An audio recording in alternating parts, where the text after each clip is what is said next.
S4T6 Aziz. Proses spermatogenesis tu habis juga sir. Sampai slide 77.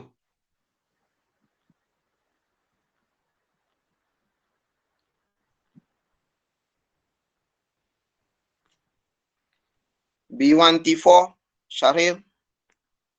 Syaril ke Alif? Lupa lah. Saya sir. 75. Sampai mana dah? Sama juga sampai 77. B5T5 Alif. Sama juga sampai slide Oh, 77. oh Alif tak ada. Okey. Kalau awak tak dapat masuk kelas saya, bagi tahu awal-awal macam Alif ni dia ada kematian. So dia tak apalah, saya benarkanlah dia nak pergi ziarah pakcik dia kot yang meninggal. Okey, buat saudara dia. Alright.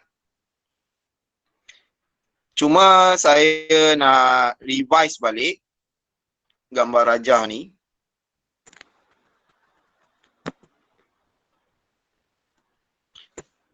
Ini adalah cross section of seminiferous tubule.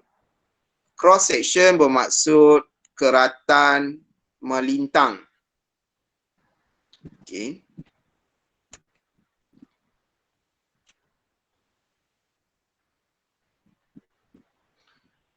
Cross section bermaksud keratan melintang. Ataupun juga dikenali sebagai keratan rentas. Okay, seminiferous tubule. Kita tahu seminiferous tubule ni dia berbentuk seperti saluran. So bila kita potong melintang, ini dinamakan cross section. Tapi kalau kita potong memanjang, itu dinamakan longitudinal section. Selalunya dekat prepared slide dia akan tulis C.S ataupun kadang-kadang pada prepared slide semasa awak buat eksperimen dia akan tulis L.S. Apa maksud C.S, Jivan? Cross section. Apa maksud L.S? Longitudinal section. Longitudinal section.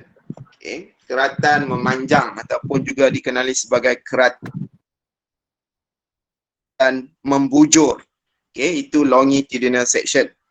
Now, dalam gambar yang dibekalkan ini adalah gambar cross section. Nah, awak nampak kat sini, ini satu seminiferous tubule, ini satu lagi seminiferous tubule, ini satu lagi seminiferous tubule. Kenapa mereka ni berada dekat-dekat? Sebab seminiferous tubule ni seperti yang pernah saya bagi tahu sebelum ini, dia berlingkar-lingkar di dalam testis. Dia berlingkar-lingkar di dalam testis. Jadi bila kita potong, okey.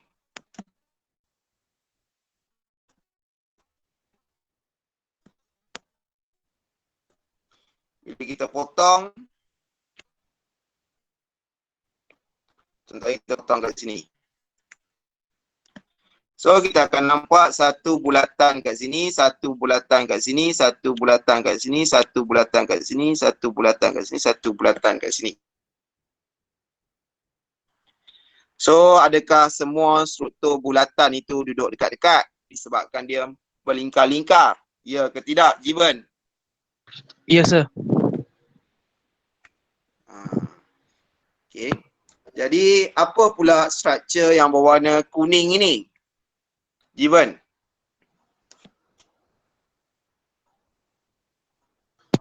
Wall of seminiferous tubule sir. Betul. Wall of seminiferous tubule. Dinding seminiferous tubule. Bagaimana pula struktur yang berwarna putih kat dalam tu? Lumen of seminiferous tubule. Betul, lumen. Okay, lumen of seminiferous tubule. Okay. Now, pada dinding ataupun di antara seminiferous tubule ini adanya beberapa sel di luar daripada seminiferous tubule. Di luar daripada seminiferous tubule, okey, ada juga blood capillary, saluran darah. Tetapi sel-sel yang saya katakan yang berada di, katalah ini seminiferous tubule, ini seminiferous tubule, ini seminiferous tubule, kemudian ada sel kat luar ni. Nama sel-sel yang ada kat luar ini adalah interstitial cell ataupun juga dikenali sebagai Leydig cell. L huruf besar.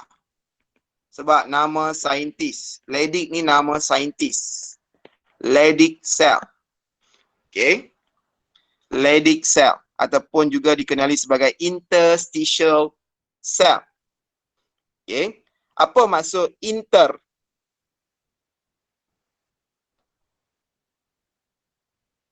Apa maksud inter, Jiban?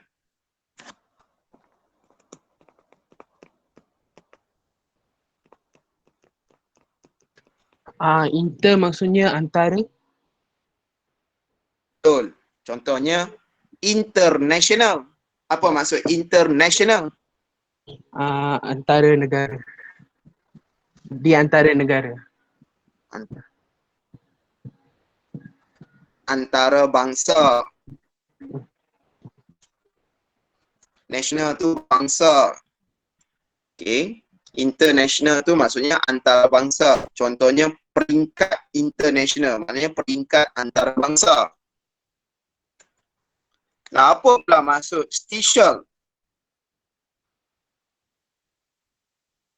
Kalau inter tadi maksud antara. Stitial bermaksud sel. Okay. Stitial ni bermaksud sel. So kalau interstitial, apa definition dia? Antara sel. Betul. Contohnya interstitial fluid.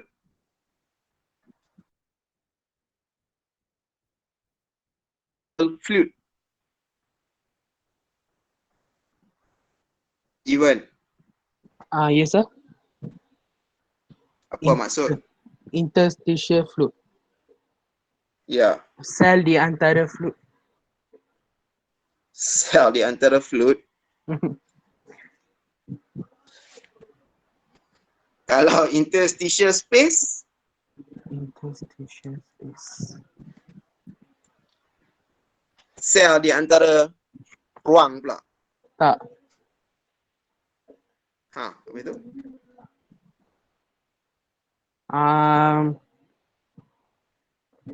Ruang di antara sel ke sir? Betul. Ruang yang terdapat di antara sel dipanggil interstitial space. Kalau interstitial fluid adalah cecair yang berada di antara celah-celah sel. Tadi ruang yang berada di antara celah-celah sel, antara sel. Okey. Warna apa interstitial fluid dalam gambar rajah ni? Warna kuning ke sir? Salah.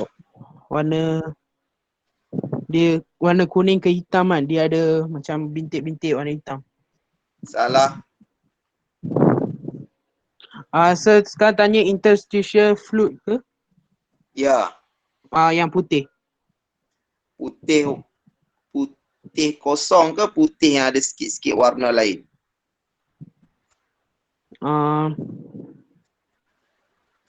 Yang putih kosong ke sir? Putih kosong tu yang lumen tu putih kosong. Lumen Yang- pun putih kosong ke? Yang putih yang ada garis yang warna hitam tu.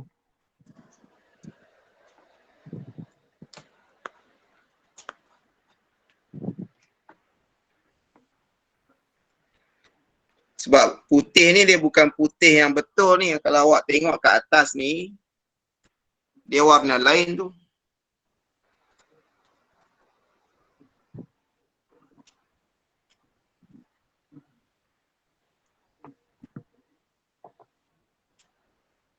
Warna apa tu? Ke awak pun buta warna macam Haziq juga? Bukan sir.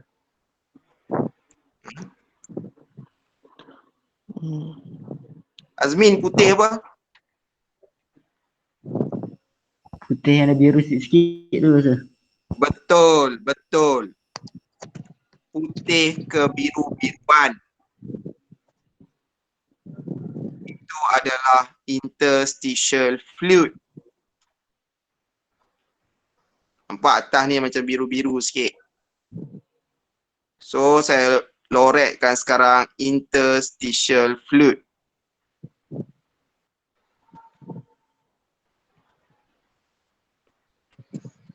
Ini semua adalah interstitial fluid. Cecair yang berada di celah-celah sel-sel yang lain, antara sel-sel yang lain. Cecair yang berada antara, inter tu bermaksud antara interstitial cell. So cecair yang berada antara sel-sel.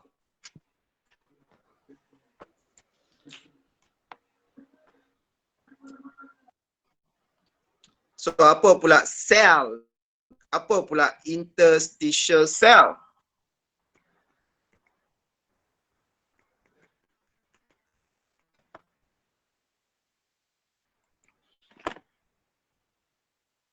Sel yang berada di antara sel yang lain. Sel-sel yang lain ni dia refer kepada wall of seminiferous tubule itu sebenarnya terbina daripada sel-sel. So, apa saja sel yang berada di antara, katalah ini wall of seminiferous tubule, ini wall di seminiferous tubule, so ada sel di antara dua wall ini, dua lapisan wall seminiferous tubule ni. Apa nama sel ini? Azmin? Interstitial cell. Apa dia? Interstitial cell. Interstitial cell. Ataupun nama lain dia? Apa nama lain dia tadi? Sel di antara sel. Nama spesifik dia. Lyric cell. Leydig cell. Okay, Leydig cell. Di dalam wall pula, kita ambil sekarang keratan dia. Warna apa keratan ini? Macam dia potong kek tu. Dia potong macam tu. Warna apa ni keratan ni? Azmin?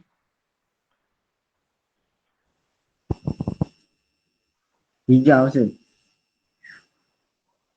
Warna kelabu.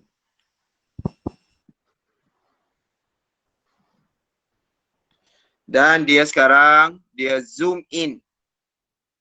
Nampak anak panah tunjuk ke sini.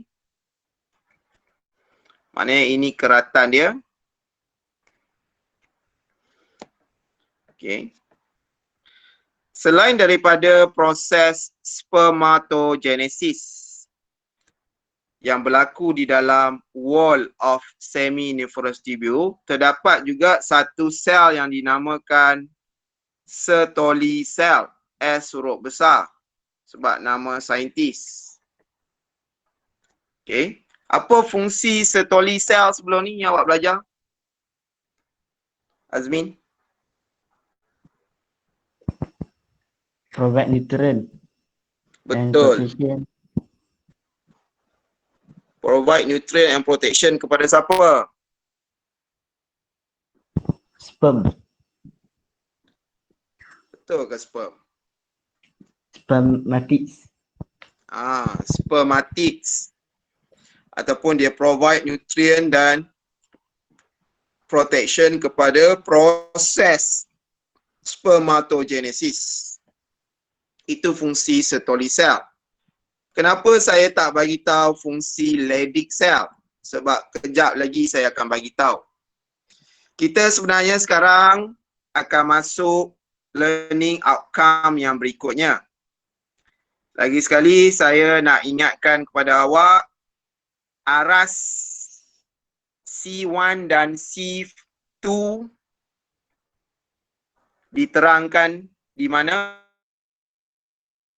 semasa bila? Saya ada bagi tahu dalam grup WhatsApp, Azmin. Kuliah sir. Aras soal dalam video kuliah. Aras C3 dengan C4 diterangkan semasa bila? Kelas tutor. Kelas tutor. Final exam PSPM banyak keluar aras berapa? C3 dengan C4. Betul. C3 dengan C4. Okay, banyak keluar aras soalan C3 dengan C4. Dengan lain perkataan, apa yang saya duk terangkan semasa kelas tutorial ni yang akan keluar dalam final exam nanti. Banyak akan keluar daripada situ. Okay. Nah, baca learning outcome yang berikutnya 9.2C. Hari ini kita akan belajar 9.2C. Azmin, awak punya mic ni pun macam ada problem juga, tak clear. Cuba siapa pula? Zafir. Yes, sir. Baca learning outcome 9.2C. Explain the roles of hormones in spermatogenesis. Gonadotropin releasing hormone GnRH, luteinizing hormone LH, follicle stimulating hormone FSH, and testosterone. Betul. Hari ini kita akan tengok 9.2C. 9.2D kita dah belajar ke belum? Zafir. Dah, sir. Dah, Explain the stages of spermatogenesis and its hormonal control. Dan kalau awak perasan, saya tak cerita pun tentang hormon semasa saya menceritakan tentang proses spermatogenesis. Kenapa? Sebab hari ni baru saya nak cerita pasal hormon, iaitu 9.2C. Okay. Jadi terus kita tengok sekarang.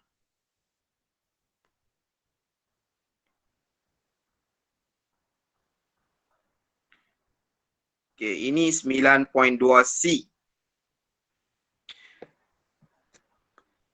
Sekejap. Spermatogenesis tu esei nombor berapa? Azmin? Nombor 4 sir. Nombor 4. Jadi the role of hormone in spermatogenesis adalah esei nombor berapa? Nombor 5. Betul. Esei nombor 5. Okay.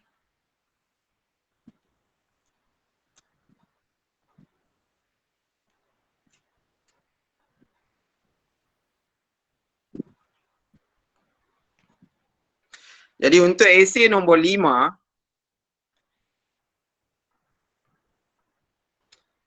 awak perlu menghafal diagram ini. Hafal diagram ini untuk esei nombor 5. Apa tajuk esei nombor 5 ni, Azmin? Role of hormone in spermatogenesis. Betul. Mungkin ada yang tertanya-tanya, kenapa saya tak panggil dah nama-nama lain yang saya pernah panggil sebelum ni. Contohnya nama seperti Azwa, Aimi, nama siapa lagi? Rushdah, nama siapa lagi? Nama Alif. Kenapa agak-agak saya tak panggil dah nama dia orang, Azmin? Mereka dapat filmak dari PS3 sir. Betul. Betul. Sebab saya dah menunaikan janji saya tak akan panggil dah nama diorang sebab diorang dah berjaya dapat full mark dalam UPS 3. Since semua orang dah dapat full mark UPS 3, saya akan kembali semula tanya kepada student yang selalu saya panggil nama lah. Okay. Contohnya kalau tengok mood. Okay. Tengok mood saya. Okay. Jangan lagi student lain dia ingat nama dia takkan dipanggil. Salah lah. Mungkin tiba-tiba aja saya panggil nama dia. Nama student tu. Sebab saya tak pernah sebut nama dia. Alright. Jadi ini esei nombor 5. Okay. Patah balik. Ini dia punya step. Sekejap kita tengok ada tak step lain. Tak ada. Okay, so kita kena buat ayat sendiri. Tengok gambar ni pun tak apa. Point step nombor 1. Kita start daripada hypothalamus. Hypothalamus ni nama structure. Okay, nama structure yang ada berhampiran dengan otak. Okay, dekat medulla oblongata. Okay. Dekat medulla oblongata adanya hypothalamus. Okay. So dia sejenis structure.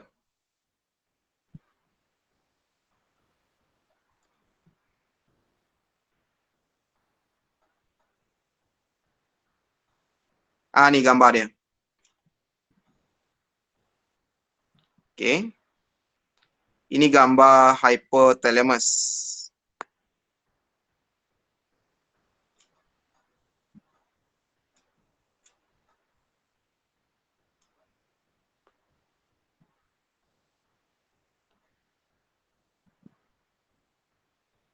Ni gambar dia.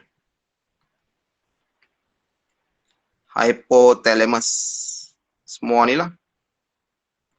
Dia ada berdekatan dengan otak. Dia macam bentuk macam buah. Macam tu.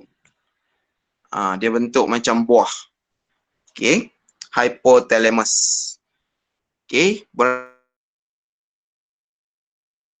Oblongata. Ataupun dekat dengan kawasan otak. So ayat yang pertama adalah tengok hypothalamus. Sini step nombor 1, tulis kat situ step 1. Hypothalamus gland, dia sejenis kelenjar, hypothalamus ni, will secrete gonadotropin ataupun nama singkatan dia GnRH. Awak akan tanya saya, sir, kalau nak tulis nama singkatan saja tak tulis nama full name, boleh tak? Boleh jawapannya. Untuk yang ini GnRH, ya, awak boleh tulis nama singkatan. Tetapi ada hormon yang tak boleh tulis nama singkatan. Apa dia, sir? Hormon mana yang tak boleh tulis nama singkatan? Kena tulis nama penuh. Ni saya akan bagi tahu kemudian. Tetapi sekarang saya bagi tahu dulu untuk hormon GnRH. Kita boleh tulis, awak boleh tulis nama singkatan dia. GnRH. N huruf kecil. Okay. Nama penuh dia gonadotropin releasing hormone. So, apa hypothalamus gland buat? Step nombor 1, secrete gonadotropin releasing hormone. GnRH ataupun hormon GnRH, apa pula dia buat? Step nombor 2. Step nombor 2. Nak kata step nombor 2 tak apa betul. Mungkin step nombor 1 tapi kata step nombor 2 lah. Senang awak nak ingat. Step nombor 2, hormon GnRH yang dirembeskan oleh hypothalamus tadi buat apa pula? Hormon ni dia akan stimulate. Apa saja hormon, gunakan perkataan stimulate. Apa saja enzim, guna perkataan apa? Azmin. Siapa jawab tadi? Zafir ke? Saya Izzuddin. Siapa? Izzuddin. Izzuddin. Catalyze. Betul. Kalau enzim, catalyze. Kalau hormon, stimulate. Itu kata kunci dia. Kena ada dalam jawapan awak. Kalau soalan tanya, apakah function hormon? So, perkataan pertama yang perlu awak tulis adalah stimulate. Apakah function enzim? Perkataan pertama yang perlu awak tulis adalah catalyze. Tapi sekarang ni hormon. GnRH ni adalah hormon. Jadi, step nombor 2, GnRH akan stimulate siapa pula? Stimulate anterior pituitary gland. Okay. Sorry ya, tadi hypothalamus salah. Hypothalamus yang atas ni. Yang bawah ni adalah anterior pituitary gland. Okay, hypothalamus yang ini saya lorekkan. Anterior pituitary yang ini, yang bentuk macam buah tu. Okay. Sebenarnya pituitary gland ini, kelenjar pituitary ini, dia ada dua kawasan. Satu kawasan depan, bonggolan depan dipanggil anterior pituitary. Bonggolan kat belakang dia pula digelar posterior pituitary. Tetapi yang terlibat sekarang adalah bahagian bonggolan yang ada kat depan ni. So dia digelar anterior pituitary. Anterior bermaksud hadapan. Posterior bermaksud belakang. Okay. Senang saja nak ingat. Ingat kalau anterior ni contohnya antena. Antena ni selalu kita buh kat depan ke kita buh kat belakang antena.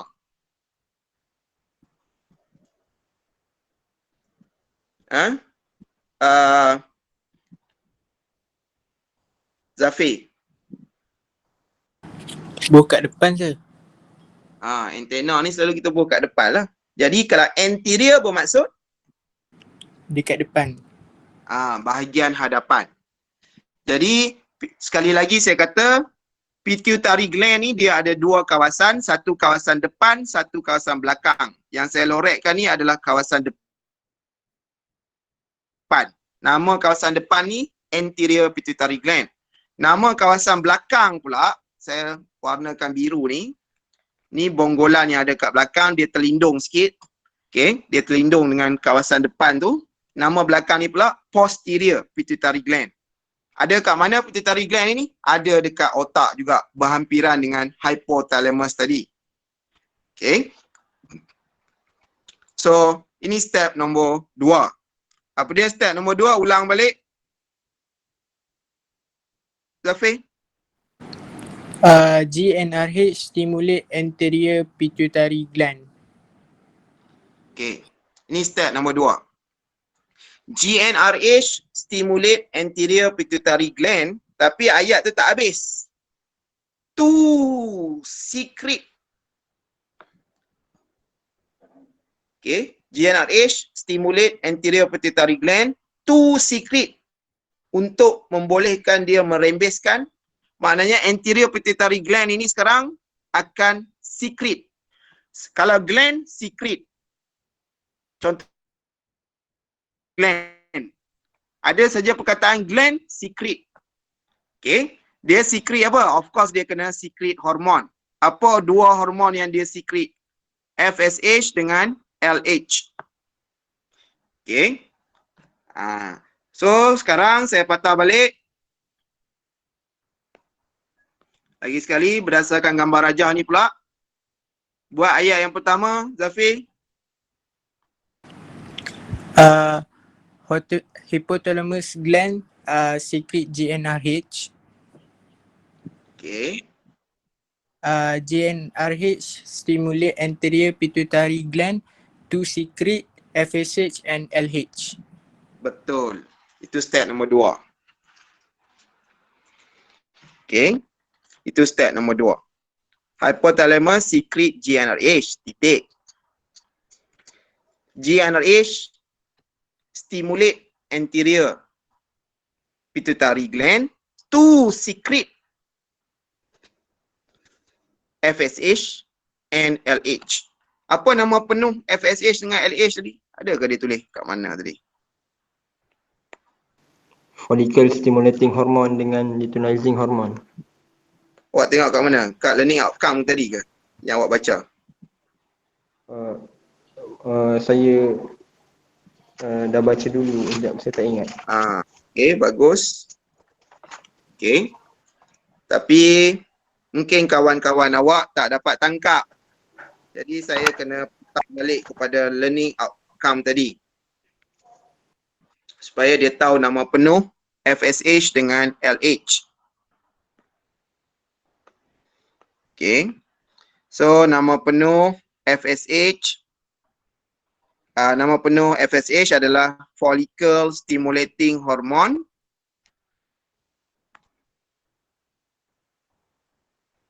Okay. Follicle Stimulating Hormone dan juga LH adalah Luteinizing Hormone. Okay.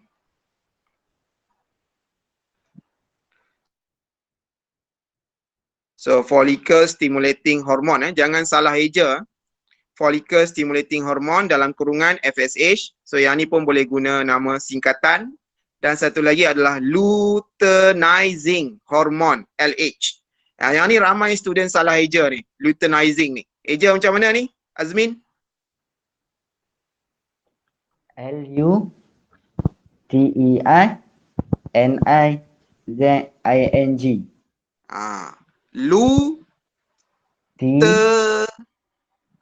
Luteinizing hormone. Luteinizing hormone. Luteinizing hormone. Okay. Jadi jangan salah eja. Okay. Tapi kalau awak tak yakin dengan ejaan, jangan eja. Sebab kalau awak eja salah, kami pangkah awak. Jadi nak selamat, kalau awak tak yakin dengan ejaan, nak selamat awak buat apa, Azmin? Tulis singkatan saja sir, LH. Tulis singkatan saja, LH dengan FSH, huruf besar. Okay.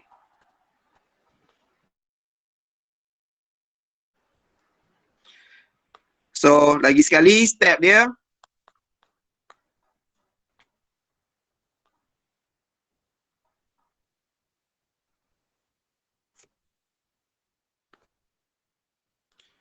Okay. So, sekarang anterior pituitary gland secrete hormon, follicle stimulating hormone dengan luteinizing hormone. Okay. So, boleh nampak kat situ anterior pituitary gland secrete FSH dengan LH pada gambar rajah tu. Nah, apa selalunya hormon ni dia pergi ke arah target sel tu melalui jalan apa?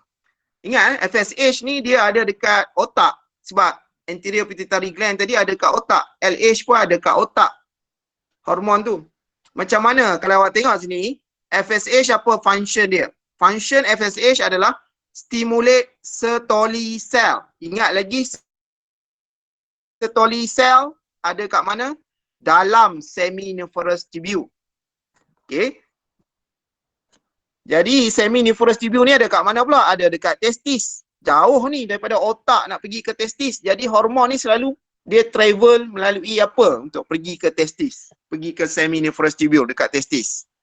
Azmin.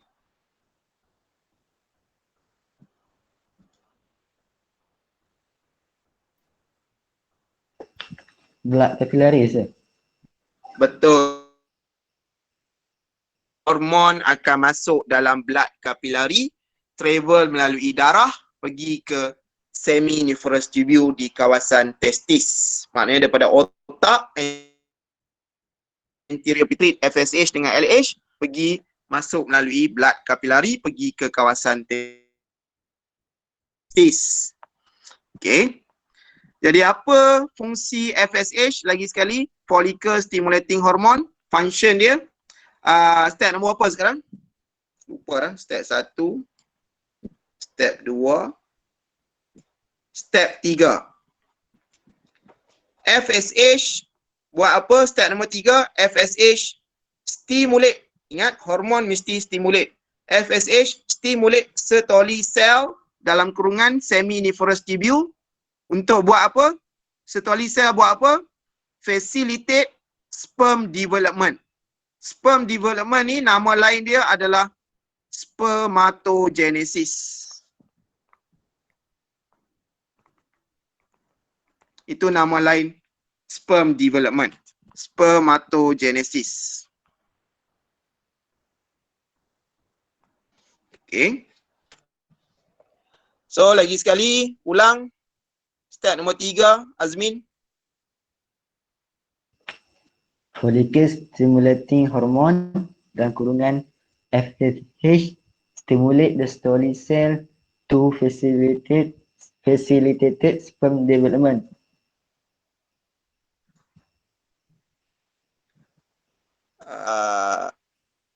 FSH fungsi dia stimulate Stolicell. Di mana Stolicell apabila dirangsang, apabila distimulate oleh FSH tadi, apa Stolicell buat? Dia akan membekalkan nutrien. How Stolicell facilitate sperm development? By providing, Azmin? Nutrient, protection and mechanical support. Betul. Itu fungsi Stolicell sebenarnya. Provide nutrient, provide protection dan mechanical support kepada sperm development. Ataupun prosesnya digelar spermatogenesis. Nah, sekarang saya uji awak sekarang. Apa fungsi Stolicell tadi? Facilitate sperm development. Apa fungsi FSH? FSH fungsi dia stimulate Stolicell. Okay. Apa fungsi anterior pituitary gland? Secrete FSH and LH. Apa fungsi GnRH? Stimulate anterior pituitary gland. Okay. Apa fungsi hypothalamus gland? Secrete gonadotropin releasing hormone. Okay. Nampak tu? Setiap satu tu ada fungsi masing-masing. Okay. Lagi sekali, Jivan buat ayat step 1, 2, 3.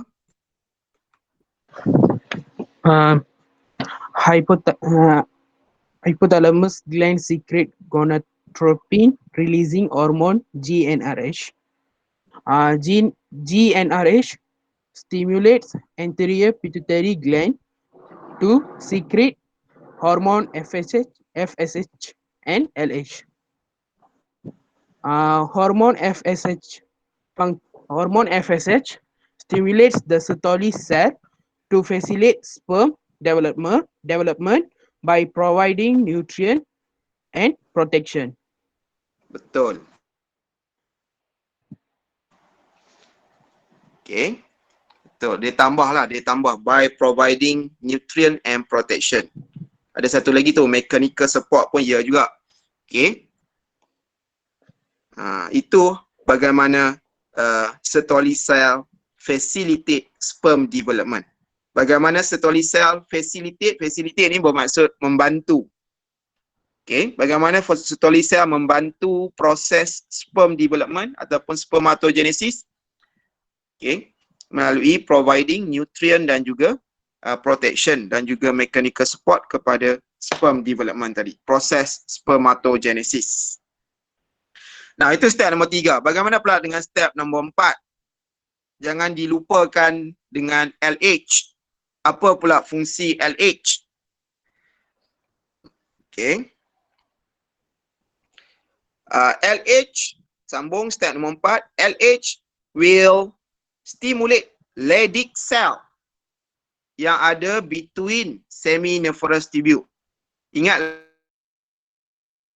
lagi tadi apa maksud between?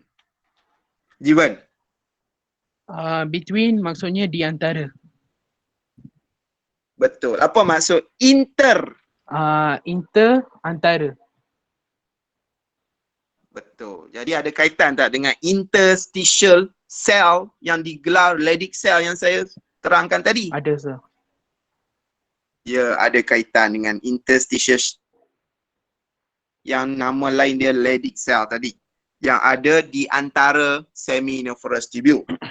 So, LH akan stimulate Leydig cell located between seminiferous tubule.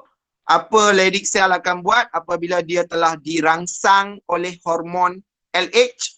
Leydig cell akan secrete hormon testosterone and other androgen.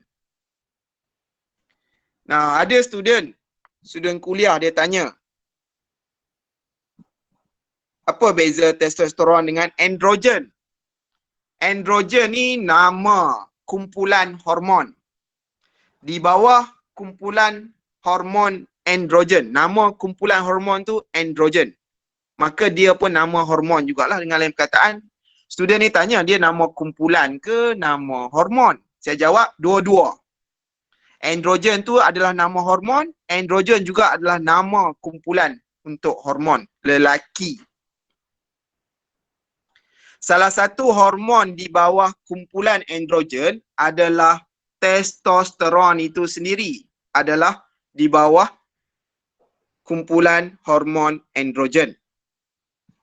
Okey, hormon utamanya adalah testosteron. Okey, sebab tu dia sebut kat sini other androgen. Bermaksud testosteron tu sebenarnya adalah sebahagian daripada androgen. Sebab itulah dia sebut other, selain. Okey, selain daripada testosteron ada juga hormon-hormon androgen yang lain. Okey, yang boleh dirembeskan, yang boleh disekret oleh Leydig cell. Apa fungsi testosteron dan hormon androgen ini? Fungsinya adalah promote ni macam tak betul sebab tadi saya dah kata kalau hormon guna perkataan apa? Given. Stimulate. Stimulate. Jadi awak guna perkataan depan dia stimulate.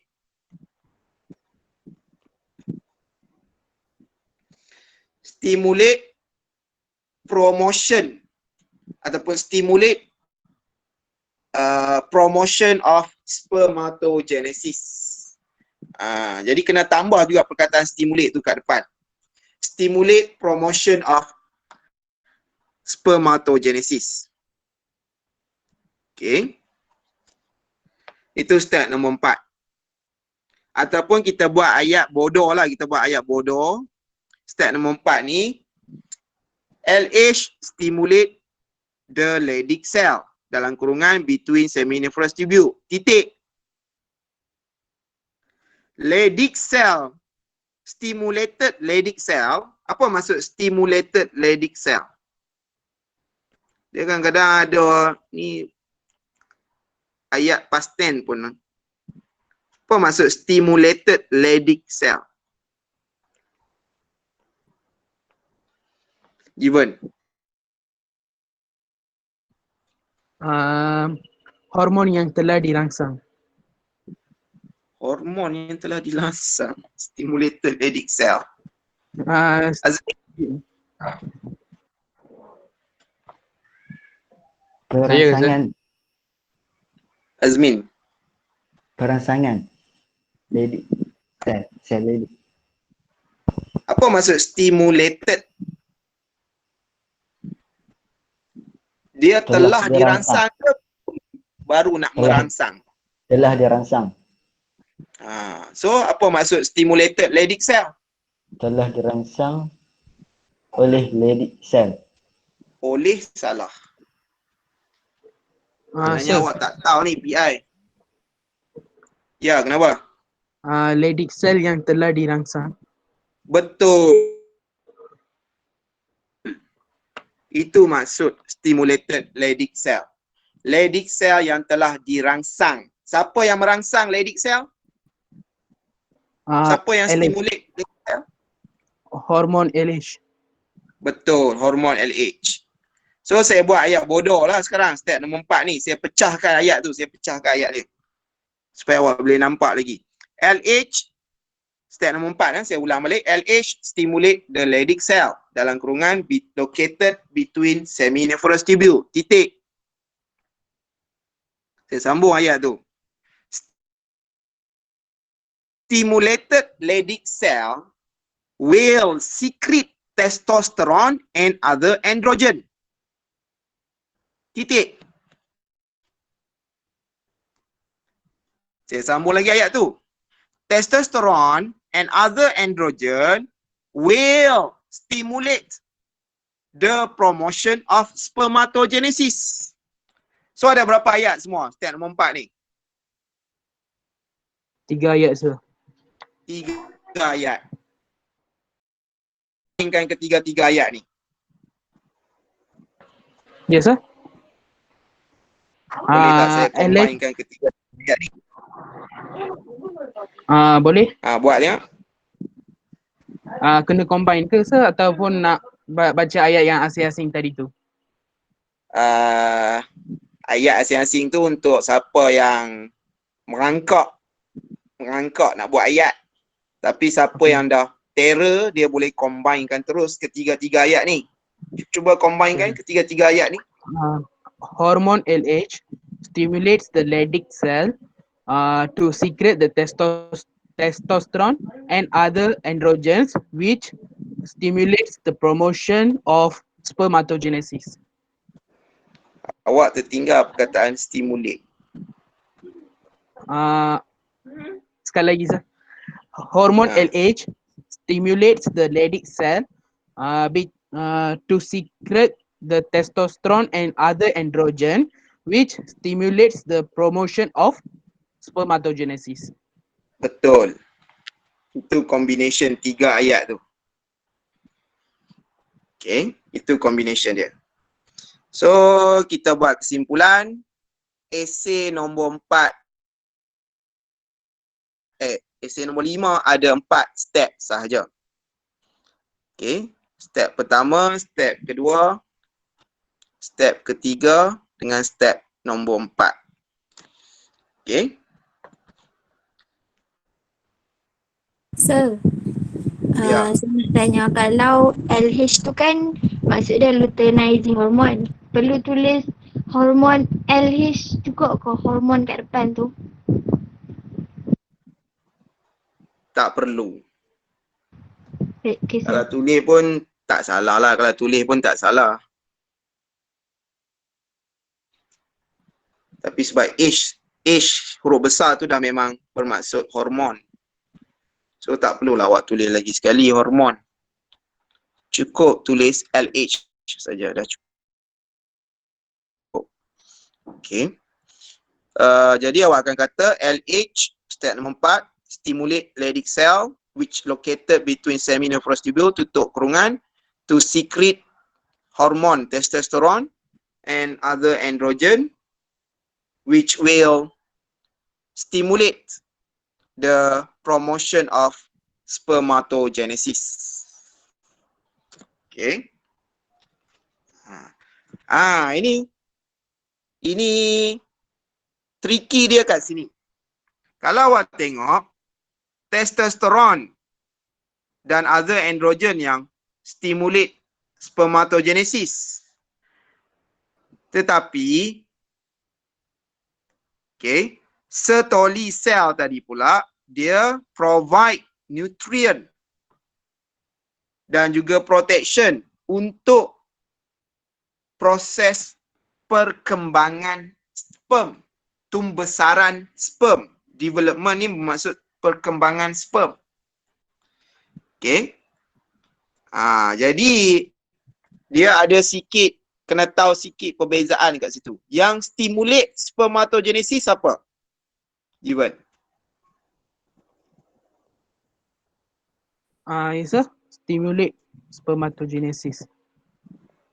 Iaitu dia hormon tu merangsang untuk proses spermatogenesis. Saya tak menjawab soalan ni. Azmin, jawab soalan saya. Hormon apa yang stimulate spermatogenesis? Testosteron dengan ada androgen. Betul. Testosteron. yang stimulate spermatogenesis. Siapa pula yang facilitate sperm development?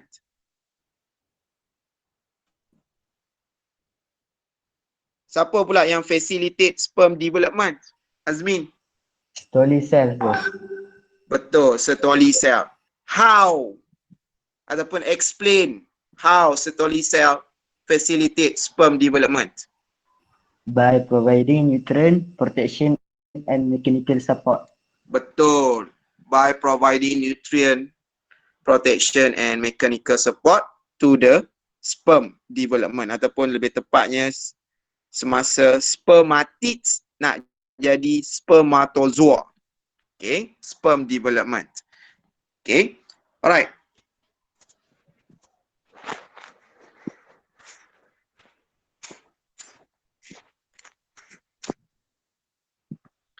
So, kita habis esei nombor 5. Okay, kita tengok apa function testosteron. Dia berfungsi, dua fungsi. Satu, dalam primary sex characteristic dan dia juga berfungsi dalam secondary sex characteristic. Untuk primary sex characteristic, fungsi any anatomical parts of the body which are involved in sexual reproduction. Anatomy parts kat sini dia refer kepada testis.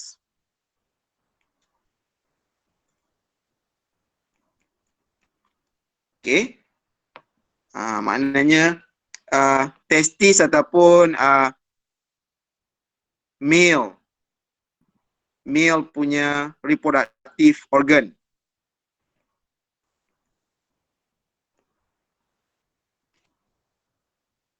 Okay. Male punya reproductive organ. Apa saja yang ada kaitan dengan male reproductive organ, maka hormon testosteron yang bertanggungjawab untuk merangsang male reproductive organ tersebut. Selain daripada itu, hormon testosteron juga berfungsi untuk merangsang. Ingat sebab dia hormon, saya akan sentiasa sebut stimulate ataupun dalam BM merangsang. Okay, merangsang secondary sex characteristic untuk lelaki.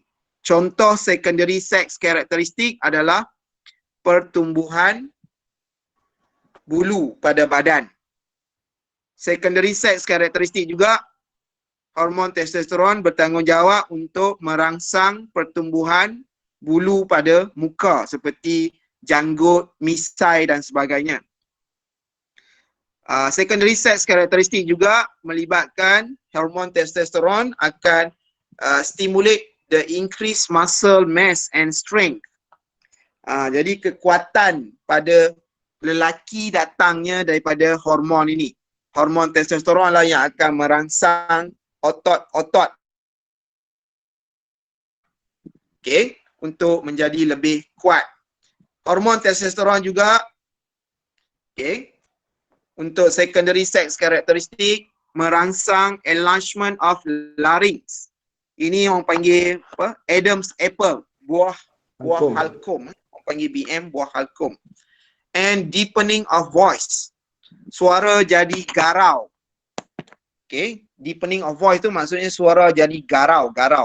Suara macam lelaki. Bukannya suara lembut macam perempuan. Okay, ini semua adalah secondary sex characteristic yang dirangsang oleh hormon testosteron. Okay. Bagaimana pula dengan primary sex characteristic yang ada melibatkan dengan male reproductive organ tadi? Okay. Yang ada melibatkan sexual reproduction secara direct, secara langsung. Contohnya melibatkan penghasilan sperm. Okay. Melibatkan rangsangan. Okay. Rangsangan pada penis. Okay. Penis lelaki. Ini semua adalah primary sex characteristic. Okay. So ini fungsi testosteron. Kita boleh pecahkan kepada dua, iaitu fungsi dia di dalam penentuan primary sex karakteristik dan fungsinya dalam penentuan secondary sex karakteristik. Okay. Now, kalau awak perasan, okay, kita tengok gambar rajah ni. Step 1, hypothalamus gland secrete GnRH. Step nombor 2, hormon GnRH stimulate anterior pituitary gland to secrete FSH and LH. Okay.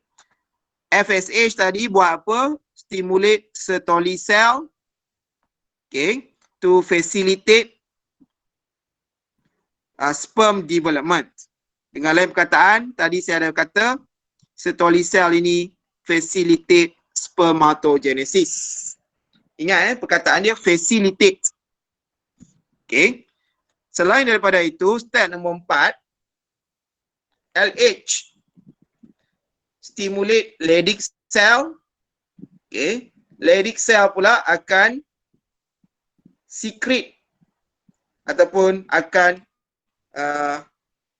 stimulate ataupun secrete hormon testosteron, di mana hormon testosteron berfungsi to stimulate spermatogenesis. Tadi Sertoli cell facilitate. Jangan silap guna istilah. Okay. Spermatogenesis. Now, apa benda yang warna biru besar ni? Azmin.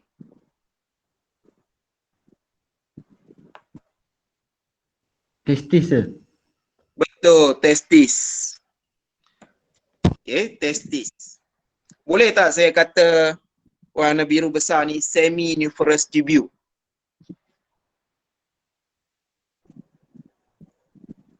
Boleh ke tak? Sir. Kenapa tak boleh?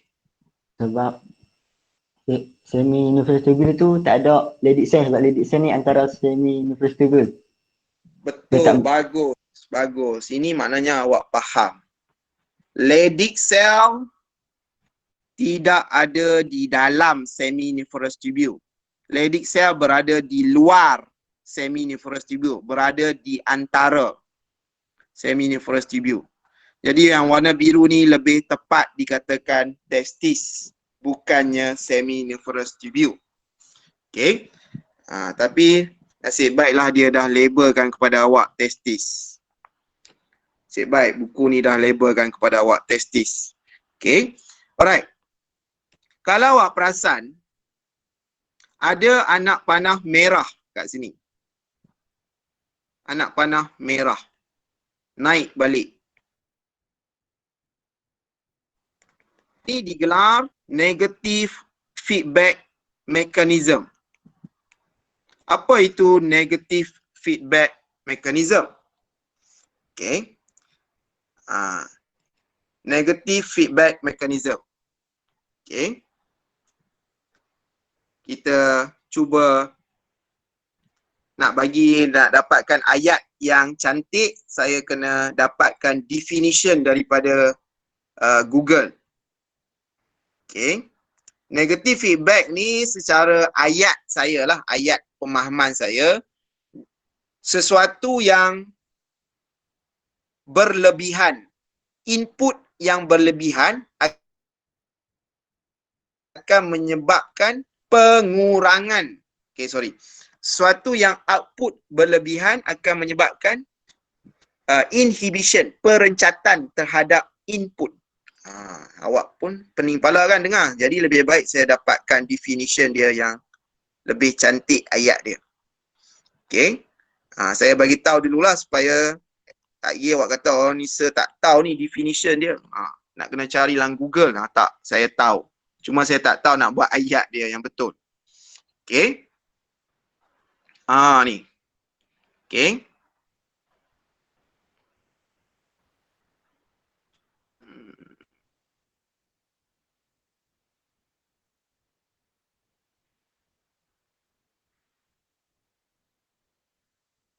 Sekejap Okay. So kita tengok definition dia.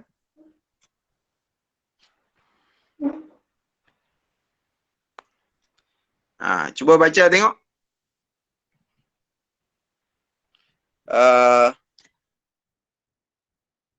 Azmin.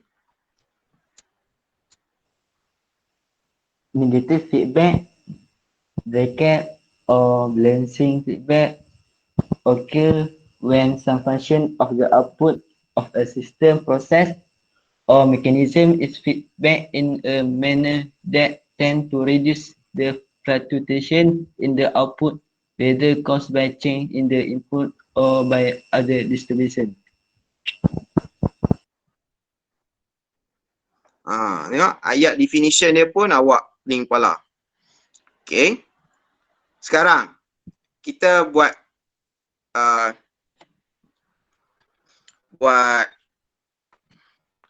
tengok pada gambar lah, senang, gambar rajah.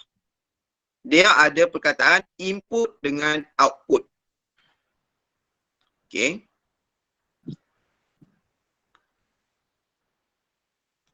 Alright.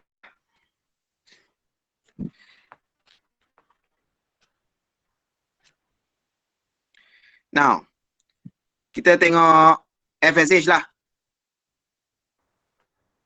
FSH ni kita anggap dia sebagai input.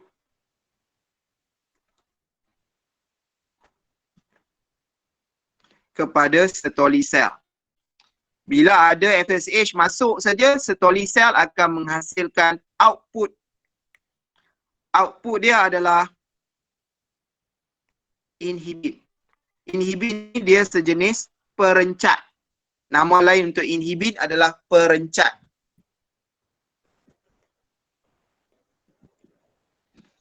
Okay. Now sekarang soalan saya. Hypothalamus secrete GnRH. GnRH stimulate anterior pituitary to secrete FSH dengan LH. FSH akan stimulate Sertoli cell. Sertoli cell akan facilitate spermatogenesis. Dan dalam masa yang sama, Sertoli cell akan create inhibin. So sampai bila proses step 1, 2, 3, 4 ni akan berlaku? Sampai bila? Mesti dia akan sampai pada satu tahap di mana dia perlu berhenti. Dia tak boleh terus-menerus hasilkan sperm. Okay, dia tak boleh terus-menerus hasilkan sperm. Dia perlu berhenti juga. Tapi siapa yang akan memberhentikan dia? Kalau sperm ini dah terlalu banyak dihasilkan, maka dia perlu berhenti. Nanti kalau dah terlalu banyak, apa jadi dekat testis awak kalau sperm dah terlalu banyak?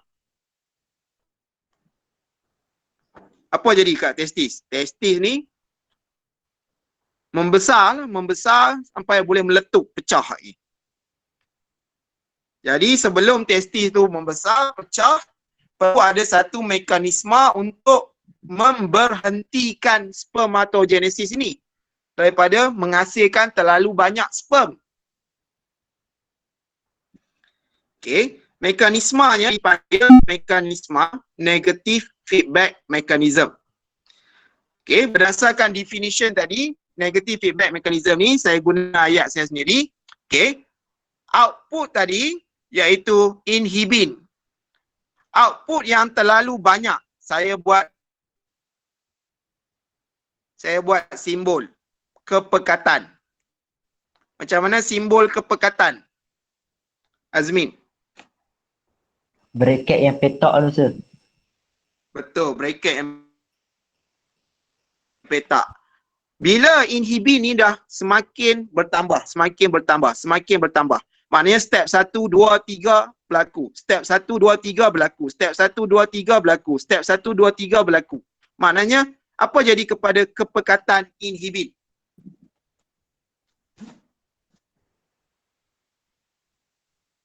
Apa jadi kepada kepekatan inhibin? Turut bertambah. Azmin. Ia akan turut meningkat. Dan kepekatan inilah yang dipanggil output. Okey, output ni bila dah terlalu banyak output, dah terlalu banyak, okay, output yang terlalu banyak inilah yang akan menyebabkan negative feedback mechanism. Dia akan, maknanya kepekatan inhibin yang tinggi itulah yang akan inhibit anterior pituitary daripada merembeskan FSH dan juga LH. Okay.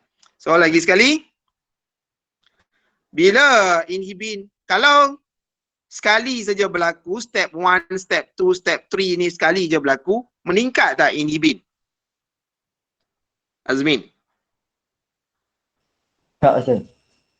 Tak. Bila masa inhibin ni akan meningkat naik kepekatan dia? Apabila step 1, 2, 3, 4 tu dia berlaku banyak kali. Betul. Bila berlaku banyak kali, inhibin akan meningkat. So, ayat dia sekarang, high concentration of inhibin. Apa ayat dia? High concentration, gariskan perkataan high. High concentration of inhibin will inhibit. Apa maksud inhibit? Merencatkan. Merencatkan. Will inhibit anterior pituitary gland from, merencatkan anterior pituitary gland daripada merembeskan FSH and LH. Jadi kalau FSH sudah tidak dirembeskan, boleh tak setolisel dirangsangkan untuk secrete inhibin dan juga facilitate spermatogenesis? Boleh ke? Tak boleh, Sir. Tak boleh. Jadi ini nama dia negative feedback mechanism. Dia punya Tuhan ni dia maha bijaksana. Tuhan dia maha bijaksana. Dia cipta negative feedback mechanism supaya dalam badan manusia ni tidak berlaku terlalu banyak penghasilan yang membazir. Sampai pada satu tahap proses production itu akan berhenti melalui proses yang digelar negative feedback mechanism. Maknanya output itu bila dah terlalu banyak perlu dihentikan. Output yang terlalu banyak inilah dia sendiri. Output yang terlalu banyak inilah dia sendiri yang akan memberhentikan proses penghasilan dia. Dia macam mana saya nak sebut? Katalah proses padi menjadi beras.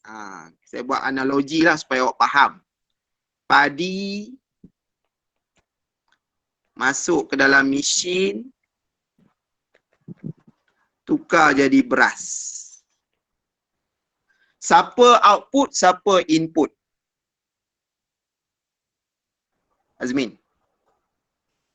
Padi input, beras output. Betul.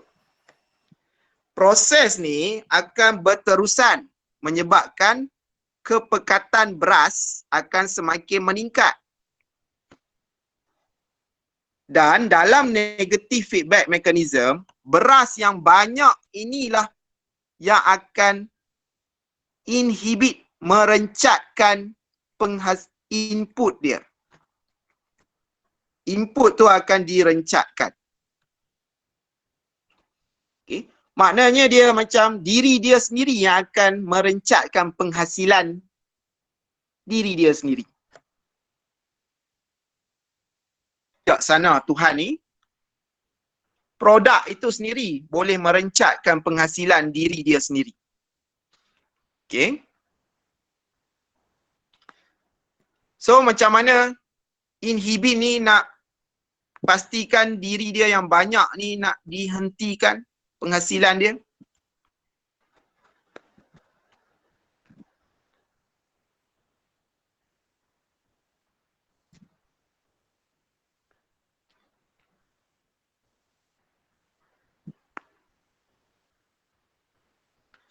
So lagi sekali, inhibin adalah output. Siapa yang bertindak sebagai input? Azmin, awak on kan mic awak 24 jam. Okey, sir. Duk asyik tekan. Berapa kali nak tekan? Siapa yang bertindak sebagai input? Input FSH. Okey. Okey. So kalau output dah terlalu banyak, maknanya kalau inhibin dah terlalu banyak, siapa yang akan stimulate negative feedback? Inhibit tu dia merencatkan anterior Salah. pituitary. Ada perkataan awak tak guna. High concentration of inhibit will High concentration of inhibin. Saya dah suruh gariskan perkataan high concentration tu kan. ya. High concentration of inhibin will stimulate negative feedback mechanism to inhibit siapa? Anterior pituitary gland from secreting FSH and LH. Maknanya FSH dengan LH sudah tidak akan dirembeskan sebab anterior pituitary telah direncatkan. So bila FSH dengan LH, FSH tadi siapa? Siapa Input. FSH tadi? Input. Input. Kalau input dah ada, boleh ke output dihasilkan? Tak boleh, sir. Tak boleh. Itu logik dia. Kalau padi dah tak ada, boleh ke beras dihasilkan? Tak boleh, sir. Tak boleh. Tak boleh. Okay, inilah negative feedback mechanism. Okay, maka proses stolicell ni dah tak boleh dirangsang untuk facilitate spermatogenesis. Sebab mungkin sperm dah terlalu banyak di dalam testis. Jadi perlu dihentikan sebentar. Awak mungkin tertanya-tanya ataupun mungkin awak tak tertanya tapi saya yang tertanya. Saya nak tanya awak. Habis tu sampai bila dia nak stop ni? Sampai bila dia boleh on balik? Jawapannya adalah apabila concentration of inhibin tadi dah turun rendah kembali. Bila concentration of inhibin turun rendah kembali, apa jadi kepada negative feedback? Dia tak stimulate inhibit anterior pituitary to Betul. Maknanya negative feedback ni will be cancelled out. Will be cancelled out. Maknanya sudah tidak ada inhibit. Sudah tidak ada inhibition terhadap anterior pituitary. Bila anterior pituitary sudah tidak direncatkan, boleh ke anterior pituitary kembali merembeskan FSH dengan LH? boleh, sir. Boleh. Bila FSH dengan LH sudah ada dirembeskan, boleh tak stolicell dirangsangkan distimulatkan oleh FSH untuk facilitate spermatogenesis kembali? Boleh, sir. Boleh. Okay. Jadi itu cerita tentang negative feedback mechanism. Macam itulah ceritanya di sebelah sini juga. Okay, iaitu berkenaan dengan hormon testosteron. So bila anterior pituitary merembeskan LH, LH akan stimulate Leydig cell. Okay, Leydig cell akan secrete hormon testosteron. Dan proses ini akan berpanjangan, berulang-ulang sehingga menyebabkan hormon testosteron lama kelamaan menjadi apa kepekatan dia? Azmin. High concentration, sir. Ya, menjadi high concentration. Jadi high concentration of testosterone will apa?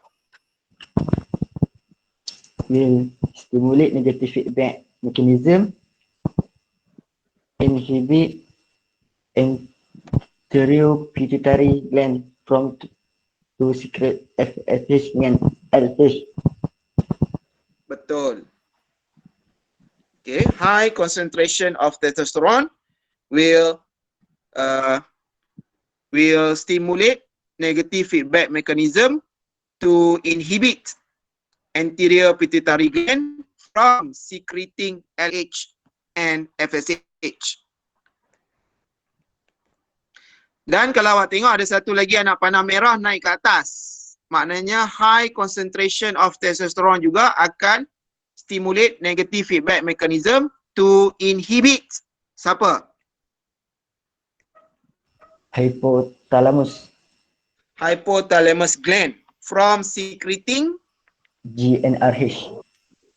GnRH. Jadi kalau GnRH tak ada, boleh ke anterior pituitary dirangsangkan? Tak boleh, sir. Tak boleh. Jadi bolehkah ada LH dengan FSH dihasilkan? Tak terhasil, sir. Tak terhasil juga. Bila tak terhasil, apa jadi lama kelamaan kepada hormon testosteron? Kekurangan juga, sir. Dia akan lama kelamaan berkurangan kembali. Bila dia berkurangan kembali, apa jadi kepada negative feedback mechanism? Cancel out, sir. Dia akan will be cancel out. So, boleh bermula kembali proses yang normal tadi. Okay, proses step yang normal tu boleh berlaku kembali. So, ini cerita dia negative feedback mechanism. Okay. So, kita baca penerangan dia. The principle of negative feedback mechanism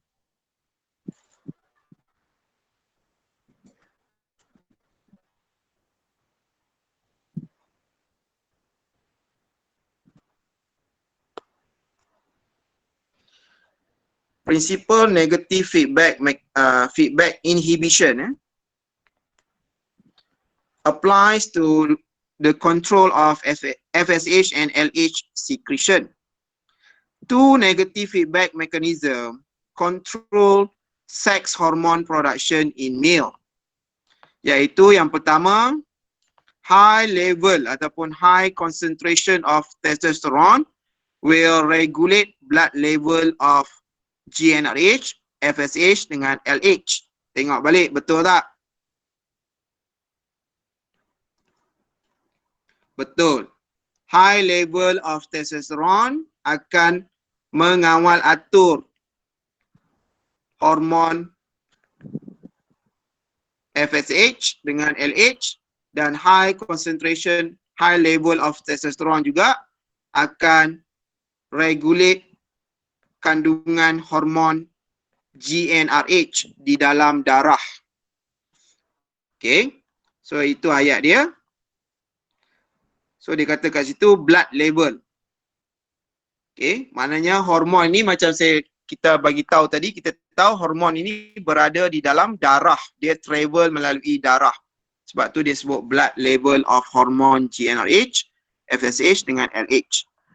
Itu nombor satu. Nombor dua, negative feedback mechanism adalah hormon FSH causes the Stolly cell to release peptide hormone yang dipanggil apa nama hormon ini? Azmi? Inhibin, sir. Inhibin. Dan fungsi inhibin ni specifically dia akan inhibit FSH secretion melalui proses negative feedback mechanism. Dan cara dia merencatkan siapa? Merencatkan anterior pituitary gland. So ada dua negative feedback mechanism dalam pengawal aturan ataupun control of hormone. Okay. Kita nak mengawal production of hormone. Okay. Dua negative feedback mechanism, mana dia dua tu? Yang pertama yang ini. Okay, yang ni yang pertama. Yang kedua yang ini. Okay. So ada dua negative feedback mechanism dalam mengawal atur hormon semasa proses pembentukan sperm, iaitu spermatogenesis. Okay, so mengawal ni apa dia dalam BI, Azmin?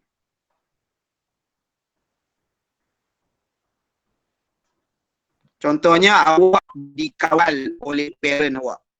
Maknanya parent awak mengawal awak. So parent control.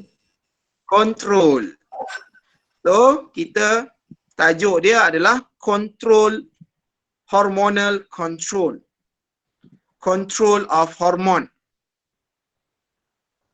Baca 9.2 D. Azmin. Explain the stage of spermatogenesis and its hormonal control. So, kita dah bincang ke belum hormonal control dalam spermatogenesis? Dah, sir. Dah. Sekali dengan step 1, step 2, step 3, step 4. Campur pula dengan step dalam spermatogenesis. Step dalam negative feedback. Okay. Jadi saya buat kesimpulan sekarang. Awak perasan tak macam mana saya buat kesimpulan? Kadang-kadang awak nak suruh buat kesimpulan dalam lab report pun susah. Jadi saya buat kesimpulan. Setelah saya campurkan roles of hormone. Okay. Setelah saya campurkan roles of hormone in spermatogenesis, ada berapa step, Azmin? 4 step, sir. 4 step. Okay. Roles of hormone ada 4 step. Hormonal control. Kalau saya tambah roles of hormone,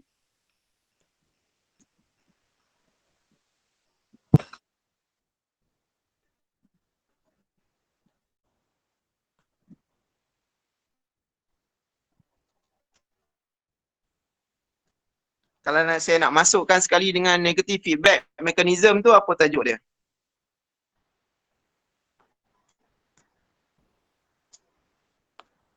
Apa tajuk essay dia? Hormonal control. So tajuk dia? Betul. Roles of hormone and hormonal control.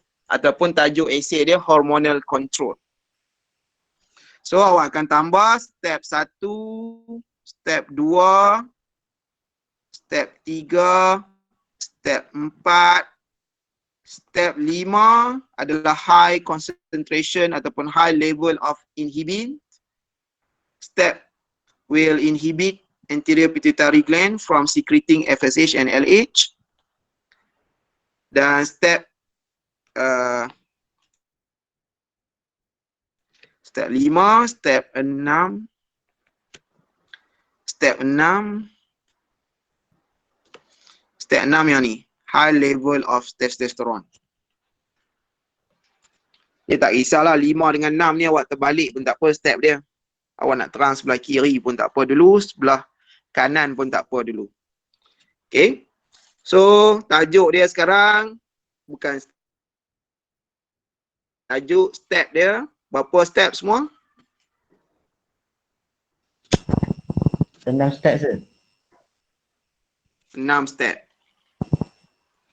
Cuba baca ayat step nombor 5 untuk hormonal control. Jivan.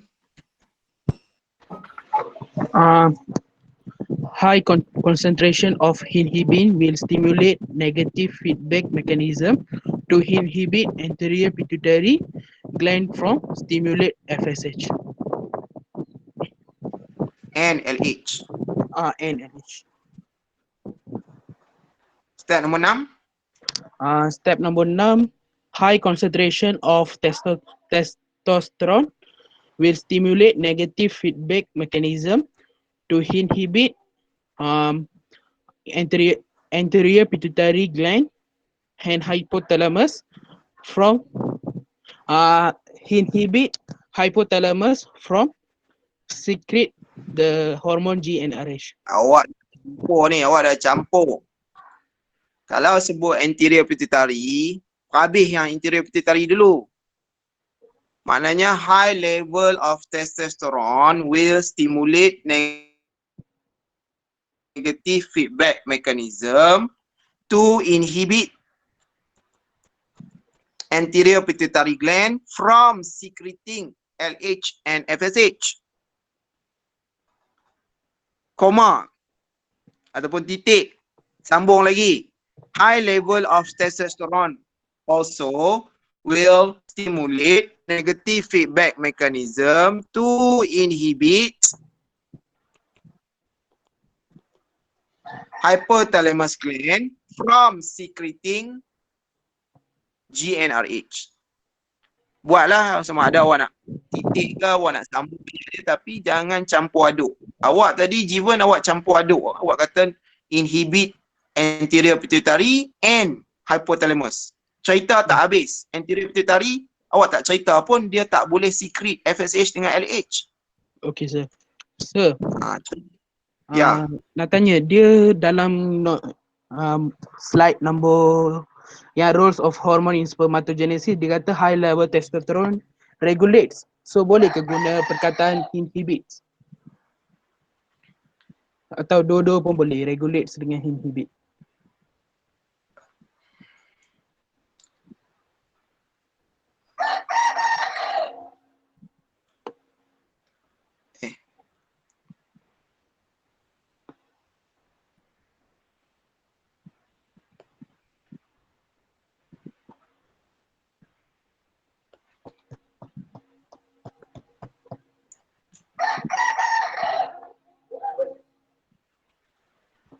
Tutup mic awak tu, duk dengar ayam kokok ya.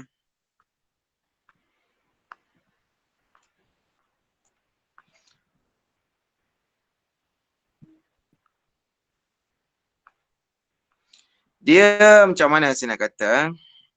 Dia dua-dua tu betul. Inhibit pun betul, regulate pun betul.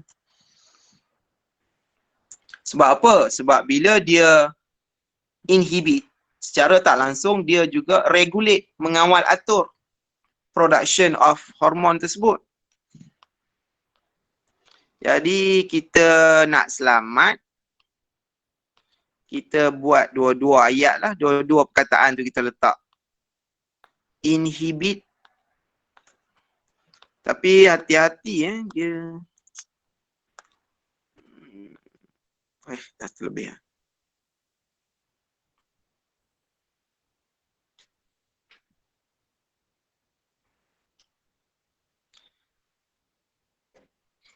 Yang ni dia kata regulate blood level.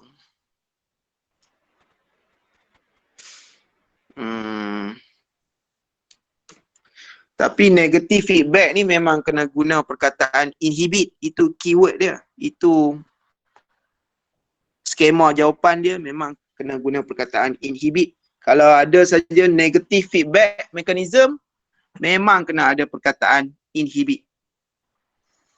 Okay. Sebab tu dia ada simbol ni. Apa simbol ni agak-agak awak, Jiwan? Simbol merah ni. Inhibit, sir. Dia Pernah tengok simbol macam ni? Inhibit. Okay. Kalau simbol tolak macam tu, tak pernah lagi saya tengok simbol tolak macam tu bermaksud regulate. Okay. Jadi nak selamat, saya tahu ayat dia. Nak selamat kita gabungkan lah. So awak tulis, nak selamat kita nak selamat dunia akhirat supaya habis saja final exam, awak boleh tidur lena. Tak ada lah awak tak boleh nak tidur. Sepatutnya regulate ke inhibit? Regulate ke inhibit? Kata inhibit tapi dalam nota aku hafal regulate. Tak mau. Lepas exam tak mau tidur tak lena. Saya nak lepas habis final exam nanti semua orang tidur lena sebab berjaya muntah balik sebiji-sebiji ayat yang saya nak bagi kat awak. Okay. So, high level of testosterone regulate blood level of GnRH, FSH and LH by inhibit tambah perkataan tu, by inhibit siapa tadi? Anterior secreting FSH and LH, and by inhibiting hypothalamus gland from secreting GnRH. Jadi sekarang selamat dunia akhirat. Regulate pun ada, inhibit pun ada dalam ayat awak.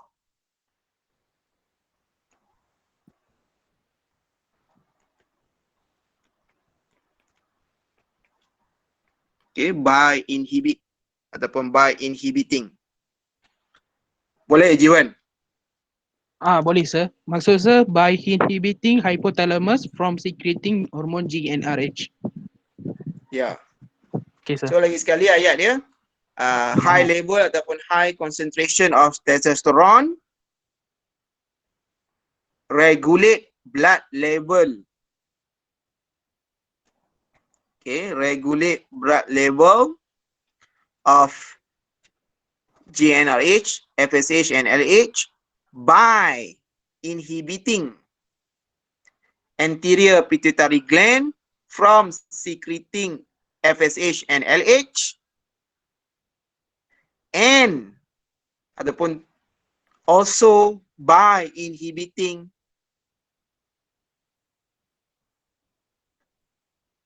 hypothalamus gland from secreting GnRH.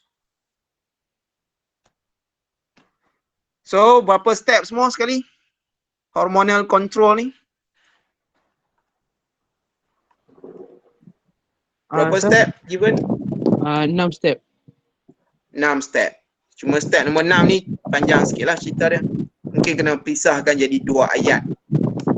Satu ayat tentang anterior pituitary gland, inhibit. Satu lagi ayat hypothalamus gland, kena inhibit.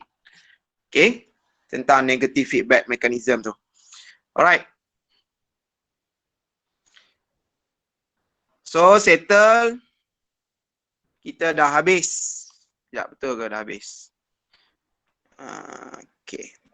Okay, habis male. Kita dah habis male. Sekarang kita nak belajar tentang female pula. Tapi female ni saya rasa saya nak stop kat sini. Next class baru saya akan terangkan female pula. Apa pun kita tengok balik learning outcome kita dah tercapai ke belum. Macam saya kata, learning outcome untuk tutorial yang akan banyak keluar dalam final exam awak nanti.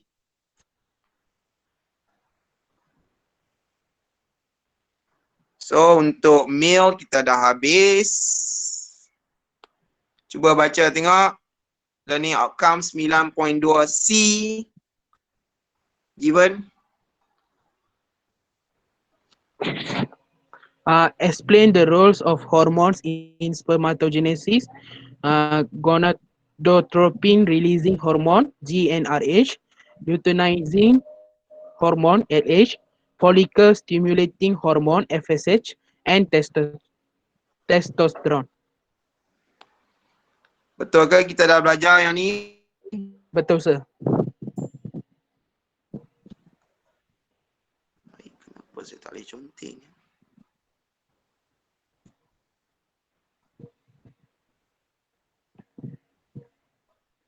Berapa step kalau dah belajar? Yes sir. Berapa 6 step? step. Betul, 6 step. Yang D pula. Explain the stages of spermatogenesis and its hormonal control. Stages of spermatogenesis ada berapa step? Stages of spermatogenesis ada 6 step juga. Betul lah, 6. Yes sir. Its hormonal control ada berapa step? Its hormonal control sebenarnya ada 2 step. Kalau sekali dengan role of hormones ada 6 step. Saya cadangkan kalau ada saja perkataan hormonal control, terus bagi 6 step. Muntah balik 6 step. Jangan 2 step saja. Faham? Faham, sir. So, hormonal control ada 6 step. Spermatogenesis ada berapa step? 6 eh?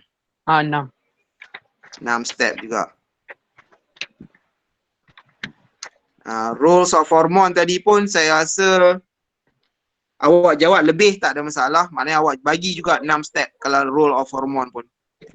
Okay, sir. Jawab lebih tak ada masalah. So maknanya kesimpulannya hafal je lah 6 step tu. Hormonal control ataupun roles of hormone ni 6 step. Sekali kan semua. Sekali dengan negative feedback mechanism. Maknanya roles of hormone pun sekali kan negative feedback mechanism. Kalau hormonal control pun sekali kan negative feedback mechanism juga. Semuanya. So kita dah ada berapa essay ni? Essay nombor spermatogenesis, essay nombor berapa? 4 ke? Essay nombor 4. So hormonal control ataupun roles of hormone, essay nombor 5. Essay nombor 5. 6 step Alright. Itu ceritanya tentang kita dah habis. Okay. Cuma saya nak ingatkan awak sebab masa PSPM dah tinggal sangat singkat lah, sangat suntuk. Okay, sangat suntuk. Okay. Dan saya dapati ramai juga kelas-kelas lain yang markahnya tinggi-tinggi juga. Okay, markahnya tinggi-tinggi.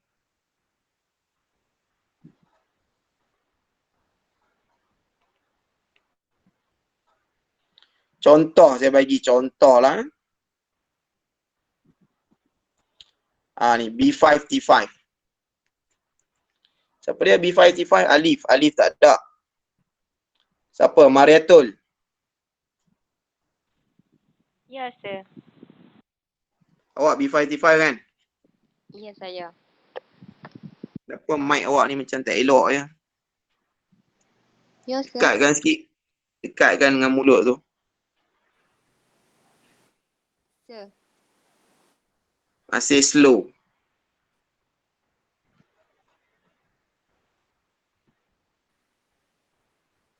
Sir. Siapa lagi B5T5?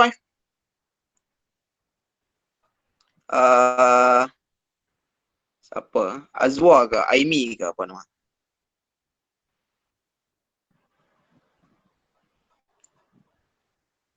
Ke awak seorang je yang selalunya Alif seorang je lah kan kelas awak yang saya selalu sebut. Now Mariatul, cuba tengok kelas sebelah awak iaitu B5T4. Bagaimana dengan markah mereka?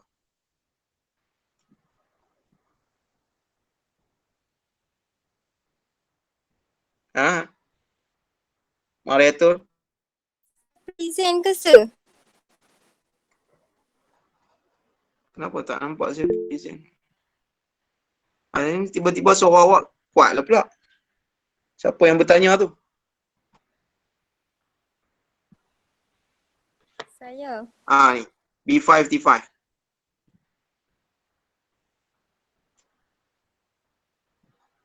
Tengok kelas sebelah iaitu B5T4. Bagaimana result mereka? Markah mereka tinggi juga, sir. Ada seorang je tu kan. 16/17 seorang je yang atas kali tu. Ya. Jadi adakah ni macam S1T6. S1T6 Azmin. Ya, sir. Awak tengok markah S1T1 kat bawah tu. Semua full mark sir. Semua full mark juga. Maknanya sekarang ni dalam perlumbaan antara kura-kura dengan arnab ni, kura-kura dan arnab seiring sejalan sekarang. Bersaing hebat. Sebelah menyebelah.